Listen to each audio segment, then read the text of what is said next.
사람들이 찬양을 했는데 우리 아이들 참 예쁘죠.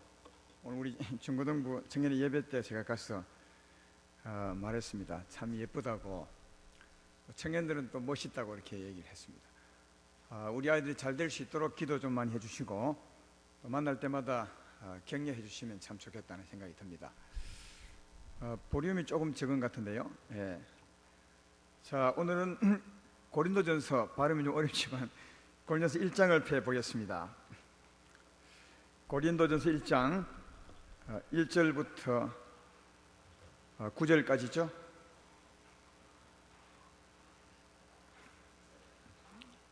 우선은 3절까지만 읽겠습니다. 오늘 본문은 9절까지지만 3절까지 읽고 나중에 또 읽으면서 말씀하겠습니다.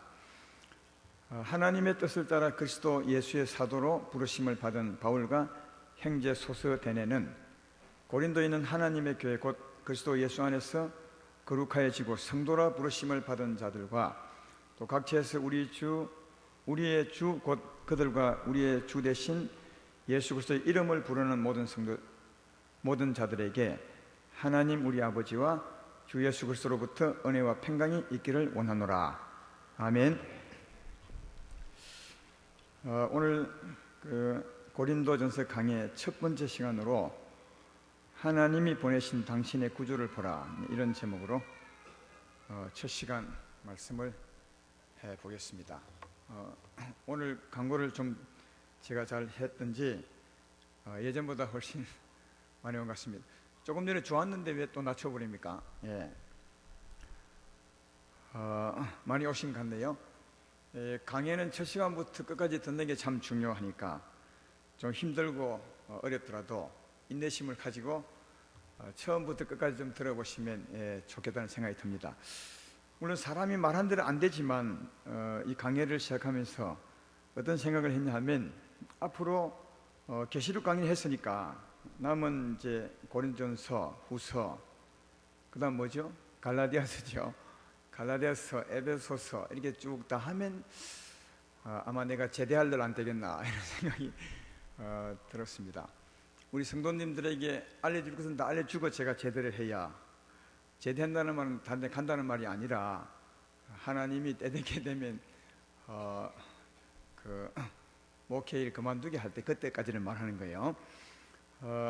아마 그리 하면 안 되겠나 이런 생각이 듭니다. 그건 내 생각이라니까요. 그러나 말씀 잘 듣고 잘 배워서 여러분의 신앙을 잘 세우면 천국 갈 때 정말 복이 있게 될 것입니다. 천국과 그날을 소망하면서 잘 배워보시는 그런 우리 아름다운 교회가 되었으면 좋겠습니다. 이 고린도전서는 바울이 고린도 교회에 편지한 내용입니다. 그래서 고린도전서만 생각한다면, 한 것만 생각한다면 고린도에 보낸 편지, 그렇게 단순하게 생각할 수 있겠지만, 그러나 고린도전서는 성경 66권 중에 한 권에 들어있거든요. 66권 중에 한 권으로 이렇게 생각하면 다른 큰 의미가 있습니다. 어떤 의미가 있냐 하면 이 고린도전서는 여러분 많이 읽어보셨겠지만 성도들의 삶에 대해서 체험한 것을 잘 적어 놓았습니다. 성도 개인의 삶뿐 아니라 특별히 교회의 삶, 교회라는 것은 예수님의 몸으로서의 삶을 말하죠. 성도 몸으로서의 삶을 어떻게 살아야 되는 것인가를 여러 가지 상황에서 체험한 신앙들을 적고 있습니다. 그런 의미에서는 일종의 체험된 삶의 지침서라 그렇게 할 수가 있습니다. 이 고린도전서는 로마서 다음에 있는데, 로마서는 어떤 책이냐 하면 삶의 원리를 좀 기록한 그런 책이거든요.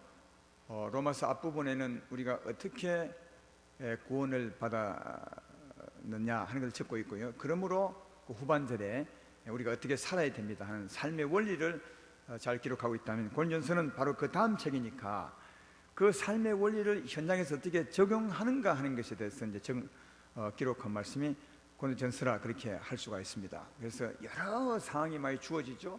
설교를 들을 때 어떻게 들어야 될 것인가, 또 교회 가운데 죄를 지은 성도가 있으면 어떻게 처리하는 것이 주의 뜻에 맞는가, 결혼은 어떻게 할 것인가, 우상 제물은 어떻게 먹을 것인가, 제사는 어떻게 할 것인가, 이런 문제에 대해서 잘 기록하고 있습니다. 그러니까 여러 상황에 대한 예시에 대한 책이라 할까요? 여러 상황에 우리가 세상 살아가자면 여러 상황을 맞잖아요. 그때 우리가 어떻게 사는 것이 주님이 기뻐하시는가, 그런 삶을 잘 기록한 말씀입니다. 그래서 앞으로 강해를 들을 때 좀 그런 시각으로 강해를 들으면 참 도움이 될 것이고, 또 실제로 현장에서 한번 우리가 배운 대로 살아보면 여러분의 신앙이 될 것이라 그렇게 생각합니다. 서로는 간단하게 그 정도 하고요. 본론으로 들어가면 오늘 읽었던 본문을 보면 완전히 인사한 말이죠. 누가 누구에게 인사하냐 하면 사도 바울과 형제 소서데네라는 사람이 고린도 교회 성도님들에게 인사하는 말인데, 인사하는 그 주 내용은 3절에 있습니다. 하나님 우리 아버지와 주 예수 그리스도로부터 은혜와 평강이 있기를 원하노라, 그렇게 말하고 있습니다.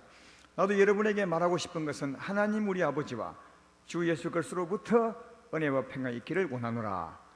이때는 아멘 해야 되는 거 아닙니까? 내가 미리 인사한다고 했는데도 아멘을 안 하십니까? 여러분에게 하나님의 은혜와 평강이 있기를 바라는데, 근데 이게 바울이 이렇게 기록한 것은 참 의미가 있습니다. 그냥 하나님의 은혜와 평강이 있기를 원하노라 그리 하지 않고요, 하나님 우리 아버지와 주 예수 그리스도로부터 너희에게 은혜와 평강이 있기를 원하노라, 그렇게 복잡하게 들릴 만큼 이렇게 정확하게 기록하고 있거든요. 왜 하나님 우리 아버지와 주 예수로부터 은혜와 평강이 있기를 원하느냐 하는 겁니다. 여러분, 하나님의 은혜는 항상 하나님으로부터, 예수로부터 오게 되어 있습니다. 그래서 이렇게 기록한 것입니다. 하나님은 사랑이셔서 우리 사람들에게, 우리 인생에게 은혜와 평강을 주기 참 원하죠. 하나님의 가진 모든 것을 다 주기 원하는데, 그러나 하나님은 주기 원하지만, 그러나 우리 은혜를 받을 백성들은 받을 수 없는 위치에 가 있는 겁니다. 죄인의 위치에 있는 거죠. 그래서 하나님은 주고 싶은데 백성이 받을래야 받을 수 없습니다. 다시 말해, 하나님이 줄래야 줄 수 없는 거죠. 선물을 주고 싶은데 줄래야 줄 수 없다면 선물 주는 사람이 참 답답하겠죠. 사랑이 많은 사람 편에 보면 답답합니다. 그래서 하나님이 하나님의 은혜를 주시려고 어떻게 준비했냐 하면, 우리 인생의 죄짐을 자기 아들 예수님에게 대신 짊어지게 하신 거죠. 그래서 이 세상에 자기 아들을 사람으로 보내사 사람인 우리 인생의 죄짐을 짊어지고 대신 그 죄를 처리하게 만드셨습니다. 그 죄를 걷어내게 만드신 거죠. 죄에서 벗어나게 만드신 겁니다. 그래야 하나님이 사람에게 은혜를 베풀어 줄 수 있거든요. 그러므로 하나님이 우리에게 은혜를 주시려면 반드시 하나님께서 누구를 통해서요? 예수 그리스도로 말미암아 은혜를 줄 수 있다는 겁니다. 그래서 이렇게 표현한 겁니다. 그런데 하나님이 예수로 말미암아 은혜를 주시는데, 그 은혜는 무엇으로 주는지 아십니까? 여기 3절을 보면 성부, 성자, 성령 중에 누가 빠졌습니까? 성령이 빠졌죠. 하나님 우리 아버지 성부가 계시고요, 또 주 예수 그리스도 성자가 있는데 누가 빠졌습니까? 성령이 빠졌습니다. 그러면 은혜와 평강은 무엇으로 주시겠습니까? 성령으로 준다는 거예요. 은혜와 평강은 성령으로 주는 겁니다. 누가요? 하나님께서 누구로 말미암아? 예수 그리스도로 말미암아 성령으로 우리에게 은혜를 주시는 것이다. 그래서 이렇게 기록한 겁니다. 근데 이런 내용을 잘 아는 게 신앙이 좋은 거고 또 믿음이 좋아지게 됩니다. 그냥 은혜 달라고 아무리 떼서도 은혜는 하나님 줄 수 없습니다. 예수 그리스도로 은혜를 주시되 우리 성령을 보내사, 성령 안에 하나님의 모든 것이 다 담겼거든요. 그 안에 있는 하나님의 은혜와 평강을 주신다는 것을 알 수 있습니다. 그런데 여기 표현해 보면 은혜와 평강이 있기를 원하노라, 그렇게 이제 표현합니다. 그러면 하나님 아버지가 예수로 말미암아 우리에게 은혜 준다는 뜻입니까? 주기를 원하는 뜻입니까? 아니면 하나님 아버지와 예수로 말미암아 은혜를 받기를 원한다는 뜻입니까? 이 표현은요 조금 이해하기 좀 힘들죠. 내 말도 이해 못하겠습니까?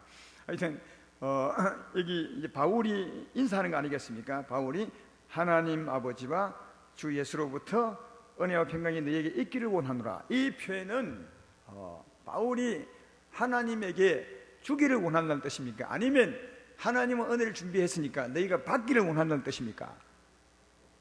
어떤 뜻이죠? 받기를 원한다는 뜻입니다. 하나님은 다 준비해 놨습니다. 창고가 흘러 넘치도록 준비해 놨습니다. 우리가 구하면 얼마든지 줄 수 있는 은혜, 정말 무한한 어마어마한 은혜를 이미 준비해 놓으셨습니다. 예수로 말미암아 준비해 놓으신 거죠. 이 수많은 어마어마한 은혜를 누가 받을 수 있는 것입니까? 우리가 예수님을 믿음으로 받을 수 있는 거죠. 예수를 믿음으로. 그러나 죄인은 받을 수 없습니다. 예수를 믿음으로 죄사함 받은 자가 받을 수 있고, 또 죄사함 받은 자가 받을 수 있어도 꼭 믿음으로 구하는 자에게 하나님은 주시거든요. 조금 이따도 말씀하겠지만, 그러니까 여기 은혜 옆에 있기를 원하노라, 이 말은 하나님에게 주기를 바란다는 뜻으로 한 것이 아니라 너희가 얻기를 원한다는 마음으로 그렇게 말씀한 것입니다. 그러면 이 일은 우리가 해야 될 일입니다. 예수로 말미암아 하나님께 나가셔서 은혜와 평강을 풍성히 받으시기를 주의 이름으로 축원합니다. 그래서 언제나 여러분 심령에 하나님의 은혜의 평강이 넘치기를 주의 이름으로 다시 한번 축원합니다. 근데 이 고린도 교회에 편지를 보내는 사람이 누구냐면 1절이죠. 보면 하나님의 뜻을 따라 그리스도 예수의 사도로 부르심을 받은 바울과 형제 소서데네는 그렇게 말합니다. 그러니까 여기 바울도 사도로 부르심을 받았고 소서데네도 사도로 부르심을 받았다, 그렇게 말합니다. 여기 사도란 뜻이 무슨 뜻이죠? 사도란 뜻은 두 가지 의미가 있는데, 하나는 특정한 사람을 지칭합니다. 예수님의 12제자, 거기다가 바울까지를 포함시키는 사람이 많이 있습니다. 그러니까 12제자와 그 중에 이제 유다는 아니죠. 유다 대신 누가 들어갔습니까? 유다 대신 12사람 중에 유다 대신 누가 한 사람 들어갔죠? 사도행전 1장에 있잖아요. 그 12사람을 사도라 하고 거기다가 바울까지 이제 넣어서 사도라 할 때가 많습니다. 특정한 사람을 지칭할 때 사도를 하는데, 근데 이 사도라는 진짜 의미의 뜻은 어떤 뜻이냐면 하나님으로부터 보내심을 받다는 뜻이에요. 일꾼으로 세상에 하나님 편에 보면 보낸다는 뜻이고요, 사람 편에 보면 하나님으로 말미암아 세상에 보내심을 받은 자, 복음을 위해서요, 이런 사람을 사도라, 그렇게 말씀하는 겁니다. 그러면 이제 여기 사도로 부르심을 받은 바울과 형제 소서데네는 이걸 정확하게 말하면 세상에 보내기 위해서, 복음 전하고 보내기 위해서 부르심을 받은 바울과 소서데네, 이런 말이 되는 거죠. 그렇다면 세상에 보내기 위해서, 일꾼으로 보내기 위해서 하나님이 바울과 소서데네를 부르셨다 했는데 어떻게 부르신 줄 아십니까? 어느 날 하나님이 바울에게 임하사 내가 너를 부르노라, 내가 너를 일꾼으로 부르노라, 그렇게 불렀겠습니까? 아니면 부른다는 의미가 뭐겠어요? 어떻게 하는 것이 부른 것이냐? 혹시 우리 가운데 그런 분 있으세요? 하나님께서 꿈에나 아니면 성령으로 말씀하시면서 내가 너를 일꾼으로 부르노라 해서 혹시 부른 분 있으십니까? 내가 볼 때는 없을 겁니다. 왜냐하면 그렇게 부르는 것이 아니기 때문에 그래요. 그러면 어떻게 부르는 것입니까? 성령으로 오시는 것이 곧 부르는 거예요. 성령으로 온다는 말은 곧 예수님이 오신 거예요. 우리에게 예수님이 오신 이유는 우리를 쓰기 위해서 오신 거거든요. 성령이 오심 자체가 우리를 부르시는 것임을 꼭 알아야 합니다. 많은 분들이 이런 부분에 사도 바울과 소서데네는 특별히 부르심을 받은 자라고, 우리와는 다른 사람이라고 그렇게 생각하는 분이 많은데 아닙니다. 여러분, 바울도 하나님께서 내가 너를 부르노라 이렇게 한 적이 없습니다. 내가 알기로는 없습니다. 왜냐하면 그렇게 부르는 것이 아니기 때문에. 소서데네도 마찬가지입니다. 우리도 마찬가지입니다. 그러니까 말씀으로 부르는 것이 아니라 성령이 오심 자체가 우리를 부르는 것이다. 무엇하기 위해서? 세상으로 보내기 위해서 부르는 것임을 우리가 이해해야 됩니다. 그런 말씀이 어디 있냐 하면 요한복음 20장 21절로 23절에 보면 있습니다. 예수께서 또 이르시되 너에게 평강이 있을지어다. 부활하시고 난 예수님이 제자 찾아올 때 하신 말씀이죠. 예수 아버지께서 나를 보내신 것 같이 나도 너희를 보내노라. 이 말씀을 하시고 그들을 향하사 숨을 내쉬며 이르시되 성령을 받으라. 너희가 누구의 죄든지 사하면 사해질 것이요 누구의 죄든지 그대로 두면 그대로 있으리라 하시니라.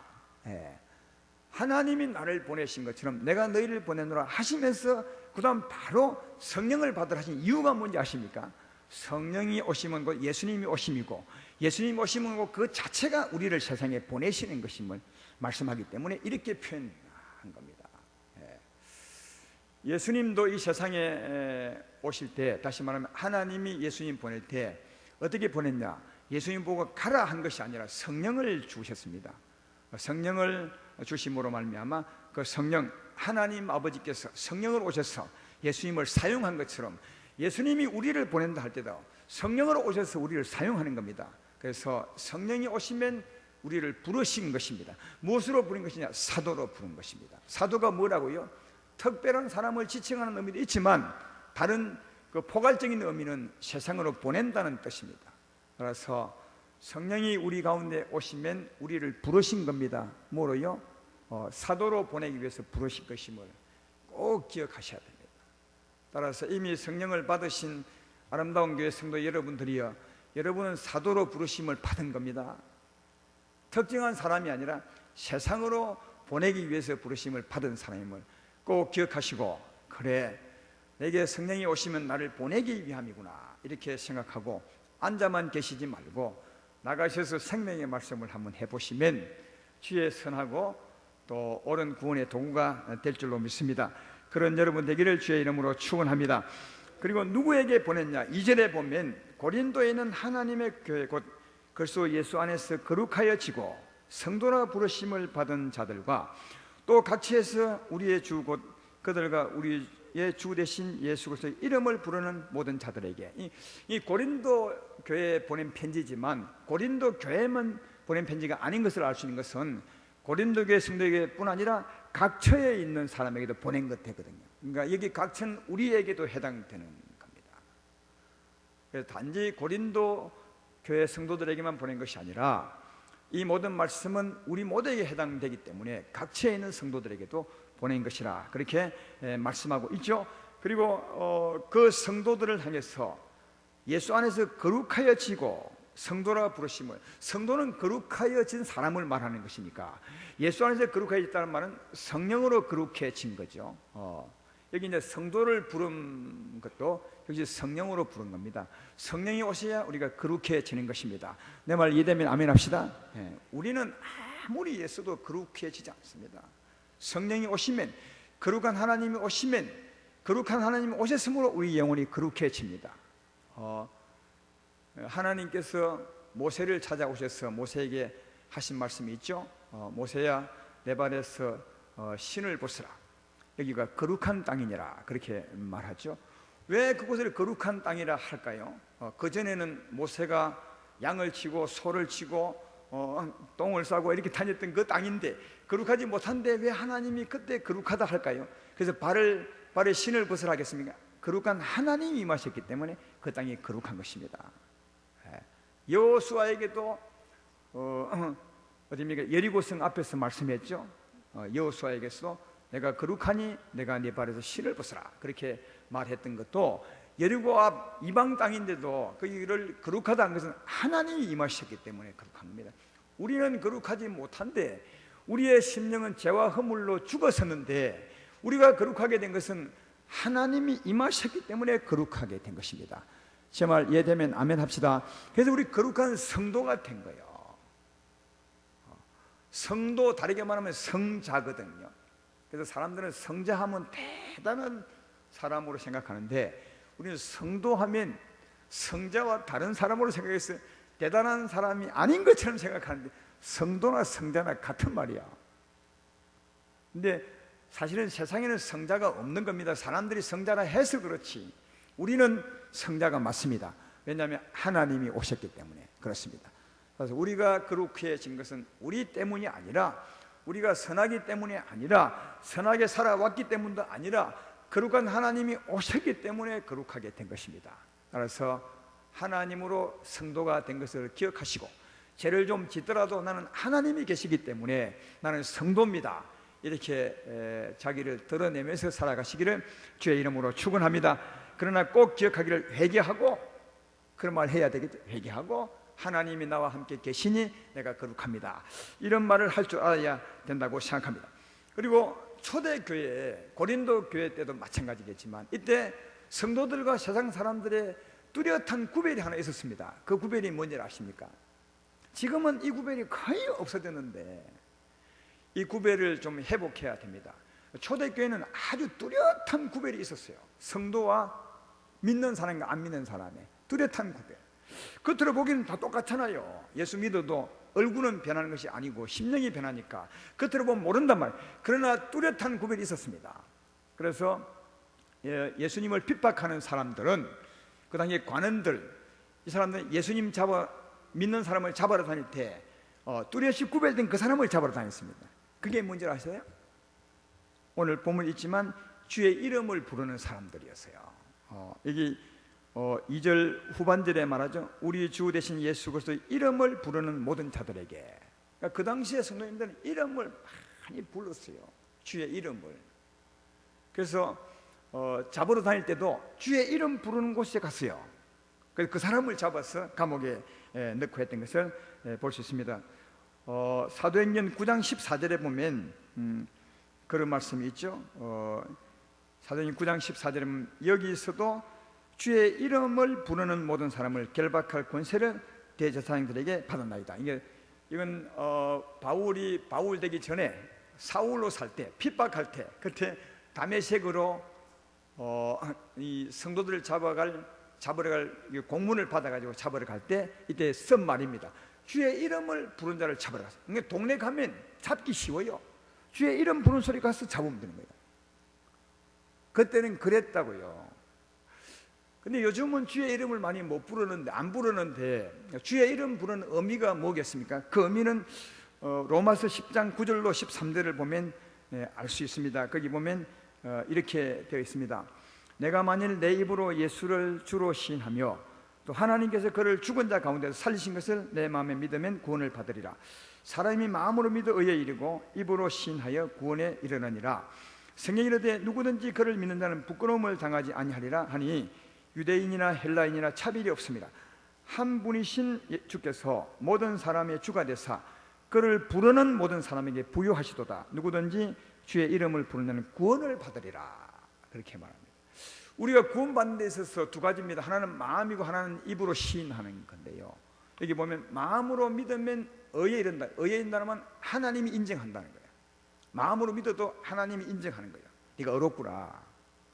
그러나 하나님이 인정하지만 꼭 해야 될 것은, 구원받는 것은 꼭 입으로 시인해야 구원을 받는 거예요. 이 구원은 영생을 얻는 것도 해당되지만 이 땅에서 병이 낫는 것이나 귀신을 쫓아내고 자유를 얻는 것이나 또 뭔가 형통한 삶을 얻는 것이, 이런 것을 말하는 거예요. 모든 구원을 다 포함하는 거죠.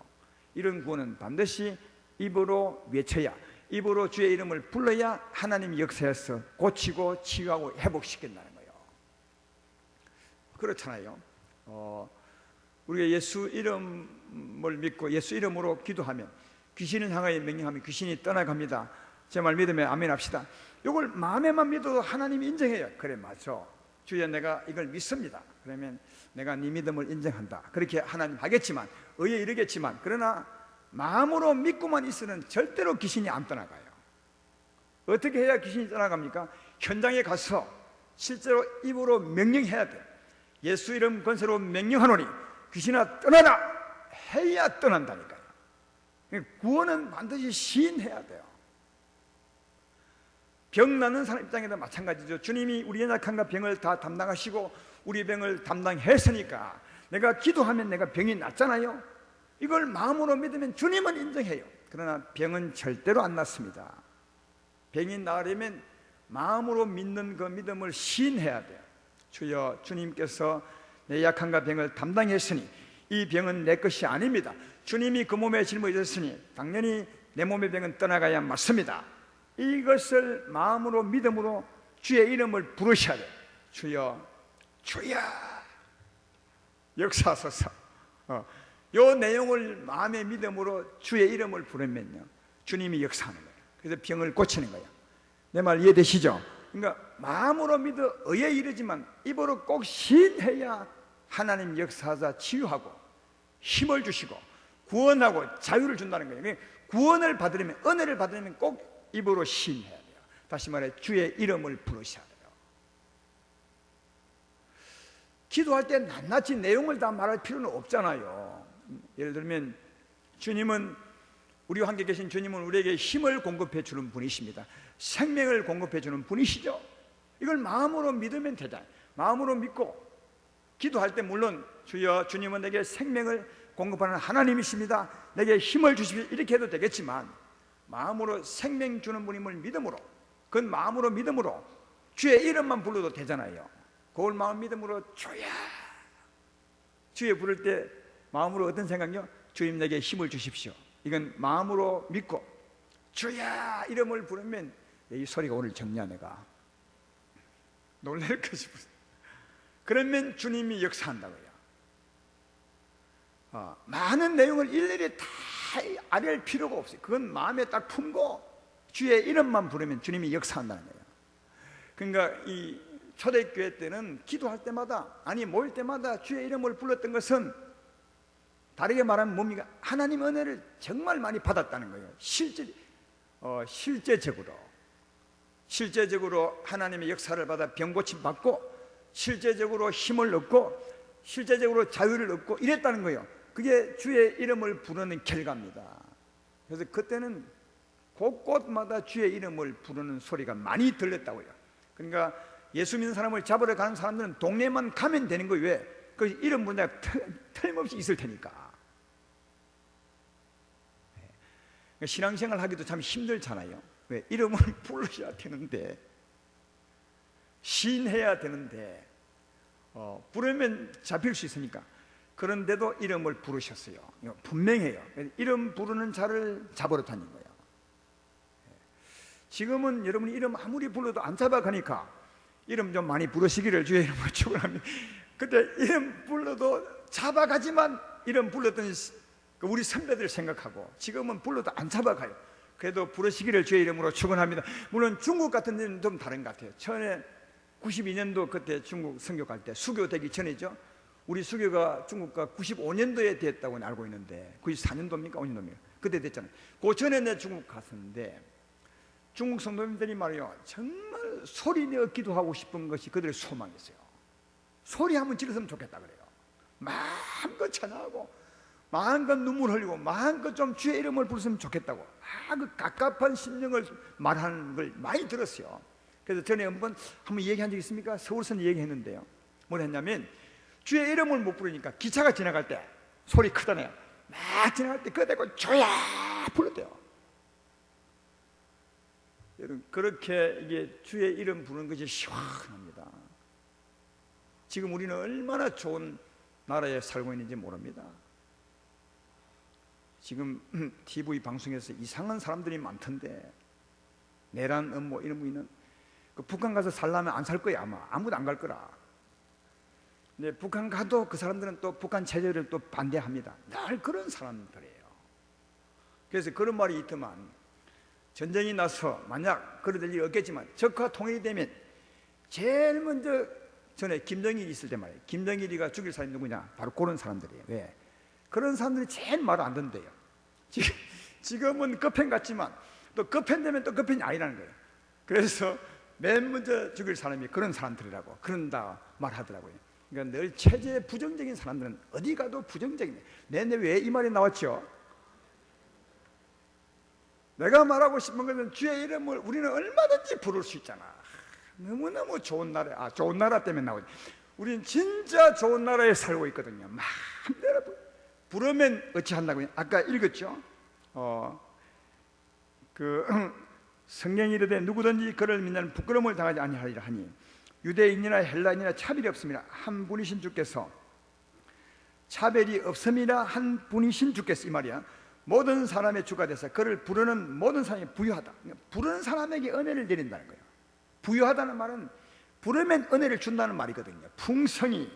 그래서 누구든지 주의 이름을 부르는 사람은 구원을 받으리라. 할렐루야. 그러므로 주의 이름을 많이 부르시면 은혜를 많이 받는다는 사실을 알 수 있습니다. 주의 이름을 믿음으로 부르셔서 부른 대로 큰 은혜를 받고 살아가는 여러분 되기를 주의 이름으로 축원합니다. 그리고 4절부터 봅시다. 4절부터 7절까지가 또 한 단락입니다. 그리스도 예수 안에서 너에게 주신 하나님의 은혜로 말미암아 내가 너희를 위하여 항상 하나님께 감사하노니 이는 너희가 그 안에서 모든 일 곧 모든 언변과 모든 지식에 풍족함으로 그리스도의 증거가 너희 중에 견고하게 되어 너희가 모든 은사에 부족함이 없이 우리 주 예수 그리스도의 나타나심을 기다림이라. 그렇게 말하죠. 이것은 이제 그 당시 고린도 교회 성도님들에게 향하신 하나님께 감사하는 거예요. 성도들에게 은혜 주신 하나님께 감사하는 내용이죠. 4절에 보면 그리스도 예수 안에서 너희에게 주신 하나님의 은혜로 말미암아 내가 너희를 위하여 항상 하나님께 감사한다. 그러니까 하나님이 고린도 교회에 은혜를 많이 주셨어요. 그 하나님께 감사한다는 거예요. 하나님께, 성도에게 감사해야 하는 것이 아니라 고린도 교회 성도에게 은혜 주신 하나님께 감사. 그러니까 어떤 은혜를 줬느냐? 5절에 나와 있죠. 이는 하나님께 주신 은혜가 그 나온 거예요. 5절부터 7절까지는 하나님의 은혜예요. 이 은혜를 제가 설명해 볼게요. 그냥 읽으면 이해가 안 돼요. 여러분이 아무리 잘 읽어도 이해가 안 될 것 같아요. 제가 기도해서 깨달은 대로 내가 이해를 시켜볼 테니까 한번 들어보십시오. 사랑하는 여러분, 은혜는 하나님 말씀으로부터 오거든요. 누군가가 성도에게 말씀을 전하는 거예요. 말씀 없으면 은혜도 없는 것입니다. 그런 의미에서 제가 말씀을 전하는 사람 아닙니까? 얼마나 고마운 사람인지 모릅니다. 그러니까 말씀이 있어야 은혜가 오는데, 사도 바울도 고린도 교회에 은혜 말씀을 전했고, 또 바울이 떠나고 난 뒤에도 하나님의 말씀을 누군가는 전했어요. 이 하나님 말씀을 듣다 보면 하나님을 알게 되는 거예요. 하나님을 많이 알죠. 그렇죠. 오늘도 말씀을 들었으니까 하나님을 알게 됐죠. 이 말씀을 많이 들으면 하나님의 지식을 갖게 돼요. 이 지식이 있어야 그 하나님 믿을 수 있고 그 하나님을 의지할 수 있는 거예요. 의지해야 은혜를 받을 수 있다고요. 그러니까 말씀을 들어야 믿을 수 있고, 믿어야 의지할 수 있고, 의지해야 은혜를 받을 수 있는 거예요. 그러니까 말씀부터 출발하는 거예요. 예를 들어 볼까요? 이런 말 우리 알잖아요. 너희가 각각 회개하고 예수님을 믿음으로 제사함을 받으라. 그러면 성령을 선물로 주리라. 이런 말씀을 알아야 회개하고 예수님을 붙들고 성령을 받죠. 이런 말씀을 모르면 결코 회개할 수 없고 성령을 받을 수 없는 거예요. 그러니까 말씀에 대한 지식이 있어야 돼요. 말씀을 듣고 지식을 알아야, 많이 알아야 그 말씀을 믿고 의지하고 은혜를 받을 수 있는 거예요. 또 성령이 우리에게 오면 예수님 권세를 가질 수 있으면 이것도 말씀을 들어야 알 수 있는 거죠. 성령은 받았는데 이 성령이 누군지, 어떤 은혜를 가지고 왔는지도 모르면 아무런 쓸모가 없는 거죠. 그래서 지식이 있으셔야 돼요. 주님이 오시면 하나님의 권세를 가지고 온 것입니다. 그러므로 내가 하나님의 권세를 가진 겁니다. 그래서 예수 이름 권세로 명하면 병이 낫고 귀신이 떠나가 자유를 얻습니다. 이것도 알아야 그 권세를 쓸 수 있고, 권세를 써야 귀신이 떠나가고 자유를 얻을 수 있고 내가 병 고침을 받을 수 있는 것입니다. 내 말 이해되십니까? 아셔야 돼요. 이 아는 게 참 중요해요. 성령을 받으면 큰 권세가 있는 거 아니겠어요? 그렇죠? 근데 성령을 받았지만 권세가 있는 줄을 모르는 사람들은 절대로 이걸 사용할 수 없어요. 사용하지 않으면 귀신이 떠나가지도 않고 병이 낫지도 않아요. 믿는 자에게는 이런 표적이 따르니 내 이름으로 귀신을 쫓아내며 새 방언을 말하며 병든 사람에게 손병 날 것이라. 아무리 말해도 충분히 그럴 만한 여건을 갖추는데도 이걸 모르면 쓰지 않고, 쓰지 않으면 아무 일이 안 일어나는 거예요. 자유도 줄 수 없고 은혜를 받을 수 없는 거예요. 이게 참 중요한데요. 아름다운 교회 성도님들은 이런 말씀을 많이 듣고 실습도 많이 했기 때문에 다 알죠. 근데 제가 전에 중국 갔는데 상해 갔죠. 근데 이런 말씀을 안 가르치고 그냥 보통처럼 예배를 드리고 예배 후에 우리 금요 기도회처럼 기도했어요. 하니까 아무 일이 안 일어나요. 그러니까 이 말은 나는 아는데 본인들은 모르는 거예요. 모르니까 소망도 기대도 없는 거예요. 목사님 기도할 때 이 병이 낫겠구나, 귀신이 나가겠구나, 이런 게 전혀 없이 기도를 받으니까 아무 일이 안 일어나는 거예요. 그래서 내가 그 다음 해 갔을 때는 이걸 가르쳤습니다. 이렇게 하면 내게 권세가 있고 내가 손을 잡으면 내게 계신 주님이 역사하사 당신들을 치료합니다. 그래서 이 말씀을 가르쳐서 지식을 가지고 믿고 의지하게 만들었죠. 이 말씀을 가르치고 난 후에 예배 후에 기도했더니 우리 금요 기도와 똑같은 일이 일어났어요. 이걸 보면서 지식을 알고 믿고 의지하는 것이 얼마나 중요한지를 알았다는 거예요. 모르면 아무 일이 안 일어납니다. 요즘 대상포진이 많이 돌아다닌답니다. 대상포진이 뭐죠? 사람 아니에요. 병이지. 그 무서운 병이거든요. 한번 이게 안에서 막 올라오면 아주 쓰리고, 그건 잠복 기간이 많아가지고 안에 있는 병이라 굉장히 고통스러운 병인데, 우리 교인들도 지금은 없지만 전에 몇 분이 있었습니다. 제가 기도하러 가서 꼭 전해주었죠. 성도님, 이 대상포진은 병에 근원이 있습니다. 뿌리가 있습니다. 이 뿌리만 딱 나가면, 영적인 힘이 싹 나가면 금방 낫습니다. 그러나 이게 안 나가면 약을 먹어도 잘 안 낫습니다. 제가 분명히 가르치고 손을 하고 기도했어요. 근데 그렇게 가르쳤더니 나도 믿고 본인도 믿으니까 금방 나았어요. 굉장히 위험한 병인데, 근데 최근에 다른 교회에 엊그제인데 어느 목사님 사모님께서 그 대상포진이 걸려서 병문안을 갔다고요. 그래서 이제 다른 사람은 그 경험이 없으니까 내가 얘기했죠. 내가 경험이 있습니다 하고 내가 기도했는데, 전에 우리 성도님이 받는 기도하고는 전혀 느낌이 다른 거예요. 우리 성도님은 뭔가 가는 것 같아요, 힘이요. 근데 이분은 전혀 아니에요. 그러니까 안 믿는 거예요. 다시 말하면 모르는 거예요. 그래서 지식을 알고 의지하고 기도받고 기도하는 게 얼마나 중요한지 알 수 있어요. 똑같은 여건을 갖추었지만 모르면 모르는 거예요. 그래서 지식을 아셔야 의지하면 은혜를 받고, 풍성한 지식일 때 풍성한 은혜도 받을 수 있고, 은혜가 풍성하면 어떤 일이 벌어지겠습니까? 우리 예수님을 풍성히 드러낼 수 있고 주님을 자랑할 수도 있습니다. 제 말 이해되면 아멘 합시다. 하나님은 우리 안에 와 계십니다. 그분은 우리의 생명이라 하잖아요. 우리에게 힘을 주는 분이죠. 이걸 알고 기도하면 힘이 넘쳐요. 이 어마어마한 능력의 샘, 영생아로서는 샘을 갖고 있으면서도 모르면 힘을 입지 못하는 거죠. 알면 날마다 샘에 가서 물을 떠서 마시는 것처럼 날마다 마실 수 있는데, 이 사랑과 평안의 힘을 얻어 마실 수 있는데, 모르면 이 샘이 있지만 얻지 못하는 거예요. 빈약하게 힘없이 사는 거죠. 이 힘이 있습니다. 이 힘으로 주의 뜻을 따라 살아갈 때 하나님은 속에서 우리 심령을 새롭게 하고 우리 삶을 변화시키고 우리를 영화롭게 세울 줄로 믿습니다. 이게 알면 정말 놀라운 일이 벌어지죠. 알면 은혜를 크게 입을 수 있습니다. 은혜가 나타납니다. 그래서 은혜가 나타나면 그 주님을 자랑하고 전하는 것도 풍성할 수 있는 거죠.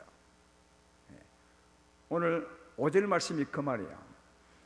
너희가 그 안에 모든 일 곧 모든 언변과 모든 지식의 풍성함으로, 지식이 풍성하면 말하는 언변도 풍성하다는 거예요. 증거도 풍성하다는 거예요. 그리고 아까 말했던 것처럼 이 은혜가 내게 넘치는 이런 삶을 살게 되면 이것으로 그치지 않아요. 이런 은혜를 누리게 되면 하나님을 알게 되죠. 하나님 내 힘이구나. 내 삶을 주관하는 분이시구나. 내 삶을 거룩하게 하는 분이시구나. 나를 치료하는 분이시구나.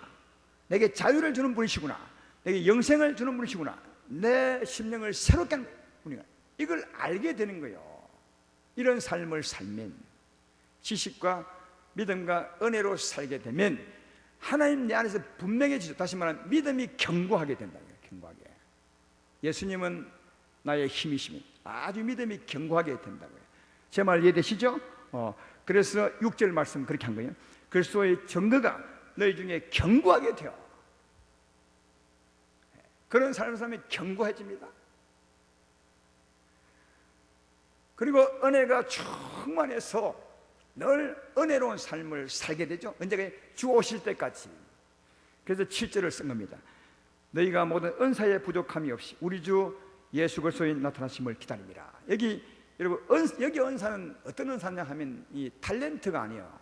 달란트가 아니고 여기는 생명의 은혜, 캐리그마죠. 성령이 주는 은혜, 성령이 주는 평화와 성령이 주는 은혜와 평강. 아까 앞에서 말했던 것처럼 은혜와 평강의 은혜를 말하는 거예요. 달란트가 아니라 성령을 주는 우리 마음의 평화와 은혜, 평강과 은혜죠. 그걸 말하죠. 그러니까 이런 삶을 살면 성령의 은혜와 평강이 넘쳐서 예수님 올 때까지 이런 삶을 살게 된다는 거예요.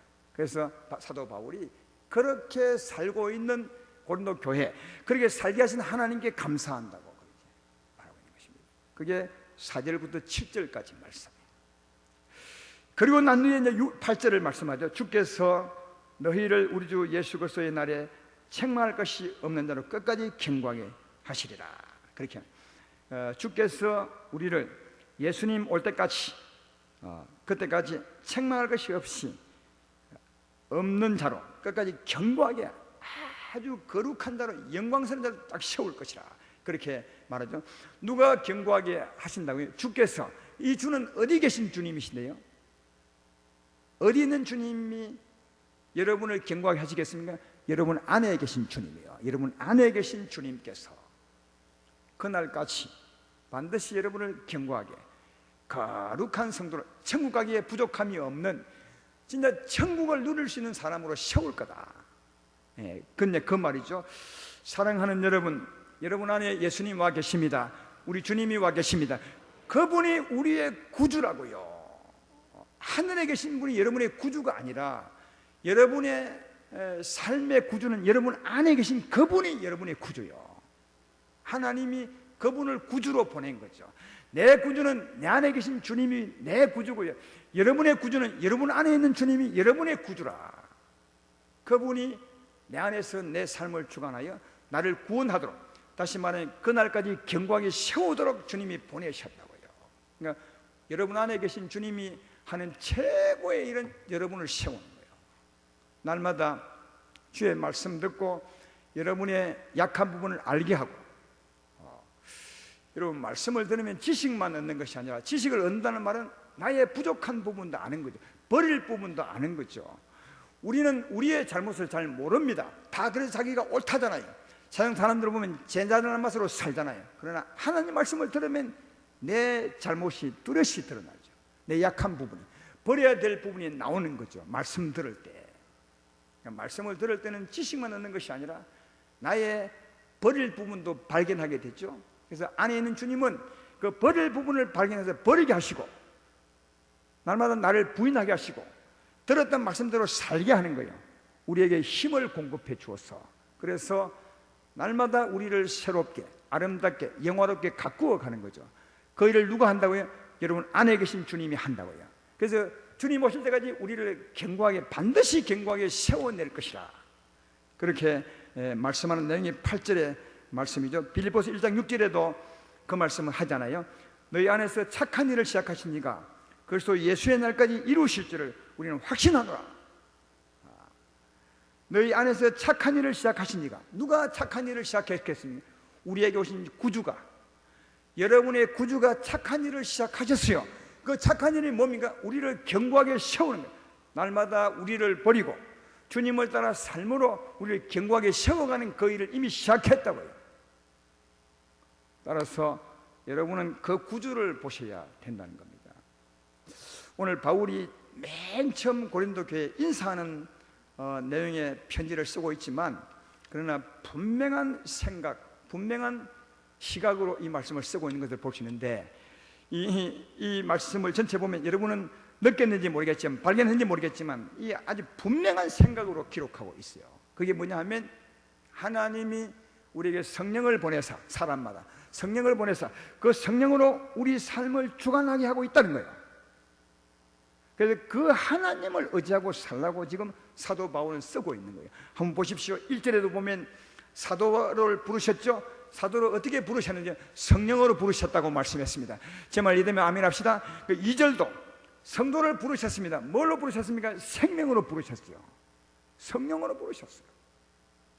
3절도 하나님 아버지와 예수로 말미암아 은혜와 평이 있을지라. 어떻게 은혜와 평강을 주십니까? 성령으로 준다고 말했어요. 4절부터 7절까지도 성령으로 하나님이 은혜를 줍니다.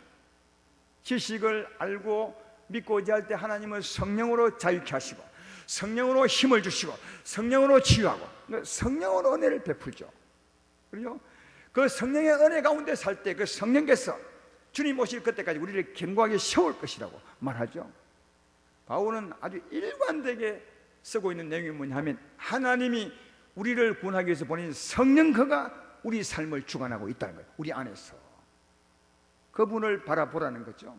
그래서 결론적으로 9절을 보십시오. 이렇게 말하면 너희를 불러 그의 아들 예수 그리스도 우리 주와 더불어 교제하게 하시는 하나님은 미쁘시다.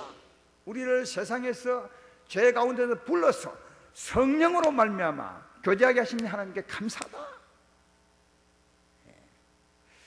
사실 우리 믿을 때 성령이 오신 건데 말이죠. 여기 바울은 꼭 어떻게 말하냐면 우리가 하나님께로 간 것처럼 이렇게 표현하잖아요. 우리를 불러, 사실은 성령이 오신 건데 그 오심이 우리를 부른 건데, 왜? 성령은 하나님이시고 우리가 하나님을 만났으니까 하나님 편에 보면 우리를 부른 거죠. 제 말 이해되십니까? 근데 꼭 이렇게 말해요. 바울은 우리를 부르사 성령을 만나게 하사 교제케 하신 하나님, 이렇게 말하죠. 우리는 성령을 받아서 성령이 오신 건데 바울은 우리가 하나님께 갔다고, 하나님 우리를 부르셨다고 그렇게 말씀하죠. 우리 안에 성령을 주신 것입니다. 누가? 하나님께서. 왜? 교제하도록. 무슨 교제인데요? 우리를 거룩하게 하는 거예요. 은혜와 평강을 주시고 성도라 칭하게 하시고 힘을 주시고 자유를 주시고 우리의 잘못된 부분, 버려야 될 부분을 보게 하시고 버리게 하시고, 그리고 하나님의 진리의 말씀을 밝혀주어서 주님을 따라 살게 함으로 그날까지 아름답게 세워가는, 이게 성령으로 교제케 하신 하나님의 뜻이라는 거예요. 그래서 여러분의 구주는 다른 데 계신 것이 아닙니다. 하나님과 꼭 같은 하나님께서, 성령께서 여러분 안에 계십니다. 그분이 우리의 구주입니다. 여러분의 구주입니다. 그래서 그 구주를 바라보시기를 바랍니다. 고린도전서 강의를 할 때 여러분 꼭 내게 오신 그 구주를 바라본다면 큰 은혜와 또 변화를 받게 되리라, 그렇게 생각합니다. 오늘 바울이 첫 인사 시간에 말한 우리의 구주, 그 구주를 바라보고 살아가는 여러분 되기를 주의 이름으로 축원합니다.